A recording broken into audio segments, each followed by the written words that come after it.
બેનો, જો આજે આપણે કસ્ટમરનું રિવ્યૂ લઈશું. હવે એ બેનને જ પૂછીએ એમને આપણા શોપનું એડ્રેસ કઈ રીતે મળ્યું. બેન, તમને અમારા શોપનું એડ્રેસ કઈ રીતે મેં મળ્યું? તમારી લિંક ઇન્સ્ટામાં જોયેલી હતી.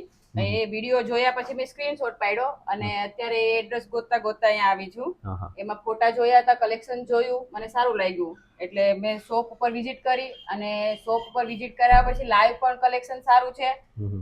વસ્તુ પણ કલર વાઇઝ, મટીરિયલ્સ વાઇઝ બધું સારું છે એટલે મને ગમ્યું કલેક્શન. એટલે અહીંથી હું એક ડ્રેસ પરચેસ કરું છું. તમે ખાલી જોવા માટે જ આવ્યા હતા ને? હું પેલા જોવા જ આવી હતી. મેં કીધું ખાલી વિડીયામાં રીલમાં જોયું ને એટલે મેં કીધું ખાલી એક આટો મારી આવું કે કલેક્શન કેવું છે એમ. લેવાની ગણતરી તો બહુ વિચાર નહોતો કે ધ્યાનમાં આવે બજેટ વાઇઝ તો લઈશ એમ, પણ આવી એટલે મને ગમી ગયું એટલે મેં તરત લઈ લીધું. અને માનો કે કોઈ કસ્ટમરને ઓનલાઈન મંગાવવું હોય તો મંગાવી શકે? હા, શ્યોર. અને એવું નથી કે ભાઈ તમારે અહીંયા જોવો છો અને ત્યાં જઈ પછી વિડીયામાં દેખાય કંઈક ને અહીંયા આવ્યા પછી કંઈક દેખાય, એવું નથી. વસ્તુ સારી છે. અને તમે કઈ જગ્યાએથી આવો છો? હું આવું છું અર્ચના પર્વત પાટિયાથી. ઓકે, અમીર જે વોટર પાર્ક પાસેથી. Thank you.